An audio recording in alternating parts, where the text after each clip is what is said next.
नमस्कार प्रणाम भोजपुरिया भैया लोग और सब बताई कैसे बानी रुआ सबे। उम्मीद करता नहीं रुआ सब ठीक ठाक होगा भैया और हमहू ठीक बानी। तो स्वागत बाटे आप सबके राइटर विजय बागी के चैनल पर। और आज उपस्थित बानी भैया रुआ सबके बीच में लेके भोजपुरी में रंगदारी मैटर। बहुत बढ़िया गीत के रचना के बानी और दिल से बताओ तनी भैया कि एक नया म्यूजिक बनवा के और बढ़िया तरीका से गायकी कर देता नहीं तो गाना पक्का वायरल होगी भैया। बहुत बढ़िया मैटर बाटे।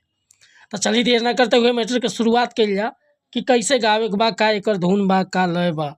लेकिन वीडियो स्टार्ट कर से पहले भी एगो बात बतावल चाहब।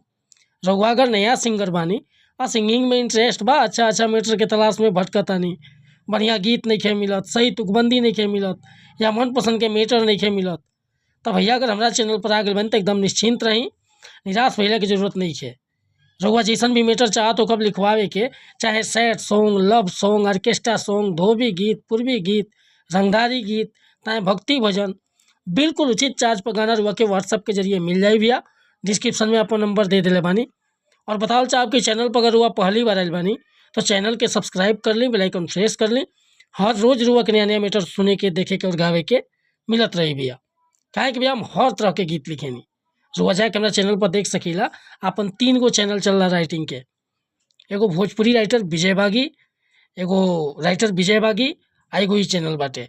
तो रुआ तीनों चैनल पर जाके हमारे वीडियो देख सकेली कि कैसन कैसन मीटर डालीला। आज के मीटर देखी कैसे गाँव के बटे मुखड़ा कैसे बा कि जाने जिलाया जवार लेके घूमी हथियार, रंगदारी भरल बा हमरा खून में।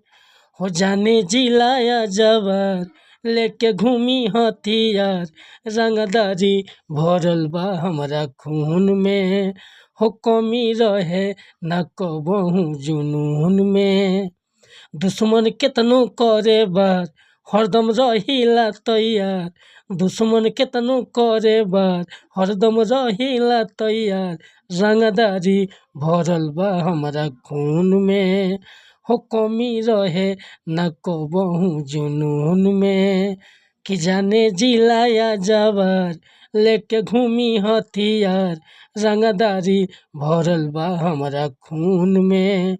हो कमी रहे न कबहू जुनून में। तब भैया हमरा गवला पर मत जाएम, काहे कि हम रुआ के डमी बतौले बानी। आवाज़ दिहल और सुर से सजावल आपके काम बा, हम तो राइटर बानी। रुआ के अगर मीटर पसंद बा, फुल गीत लिखवावे के चाहतनी तो बेहिचक हमरा व्हाट्सअप नंबर पर संपर्क कर सकीले। व्हाट्सअप के नंबर बा 8874473128। कोनो प्रकार के मीटर लिखवावे को के, चाहे नया म्यूजिक बनवावे को के, बिल्कुल उचित चार्ज पर हुआ के मीटर या म्यूजिक फर्स्ट क्लास के मिली भैया। मैटर में आता है म्यूजिक में शिकायत ना मिली। तो मिला नहीं फिर से अगला वीडियो में। अगर वीडियो पसंद आए तो लाइक करब, कमेंट करब। आ चैनल पर रिक्वेस्ट बाकी पहली बार आए बन तो चैनल के सब्सक्राइब कर ले। जय हिंद, जय भारत, जय भोजपुरी समाज, हर हर महादेव।